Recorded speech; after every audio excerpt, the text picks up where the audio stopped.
ಇನ್ನೊಬ್ಬ ಏನಪ್ಪ ವಿಷಯ ಅಂತ ಕೇಳಿದ್ರೆ, ತಮಿಳಲ್ಲಿ ಒಂದು ಫಿಲಂ ರಿಲೀಸ್ ಆಗಿದೆ, ಕಡೆಸಿ ಒಳಗಪ್ಪೋರ್ ಅಂತ.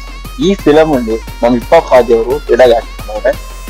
ಈ ಫಿಲಂ ಯಾವ್ದ್ರ ಬೇಸ್ಡ್ ಅಂದ್ರೆ, ಒಂದು ಪ್ರೆಸೆಂಟ್ ಇಂಡಿಯಾ ಹೆಂಗಿದೆ ಬಟ್ ಅದು ಫ್ಯೂಚರ್ ತಗೊಂಡೋದ್ರೆ ಫ್ಯೂಚರ್ ಅಲ್ಲಿ ಹೆಂಗಿರುತ್ತೆ ಆಗೋಕ್ಕೂ ಚಾನ್ಸಸ್ ಇದೆ. ಇದು ಒಂಥರ ನೋಡಿ ನಮ್ ಇಂಡಿಯಾ ಫ್ಯೂಚರ್ ಅಂತೇನೋ ಏನ್ ನಡೀತಾ ಇದ್ರೆ ಪ್ರೆಸೆಂಟ್ ಸಿಚುವೇಶನ್ ಎಲ್ಲ ನೋಡಿದ್ರೆ ನಮ್ಮ ಆ ಫಿಲಂ ನೋಡ್ತಾ ಇದ್ರೆ ನಿಮ್ಗೆ ಒಂಥರ ಅನ್ಸುತ್ತೆ ಆದ್ರೆ ಹೆಂಗಿರುತ್ತೆ ಇಂಡಿಯಾದಲ್ಲಿ.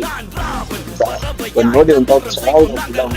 ಆಕ್ಷನ್ ಸೀಕ್ವೆನ್ಸ್ ಇದೆ, ಒಂದು ಲವ್ ಸೀಕ್ವೆನ್ಸ್ ಇದೆ, ಒಂಥರ ಚೆನ್ನಾಗಿದೆ ಗುರು ಫಿಲಂ ನೋಡಕ್ಕೆ. ಒಂಥರ ಐತಿ ನಾನು ಅದ್ರಲ್ಲಿ ನಟ್ಟಿ ನಟ್ಟಿ ಅಂತ ಆಕ್ಟ್ ಮಾಡೋರು ಅವ್ರು ಕನ್ನಡ ಅವ್ರಿಗಂತೂ back bone voice story neat ಅಂತ ಏನು ಲೈಟ್ ಬಂದಾಗ ಸ್ಕ್ರೀನ್ ಟೈಮ್ ಮಸ್ತಾಗಿ ಯೋಚನೆ ಮಾಡ್ತಾರೆ.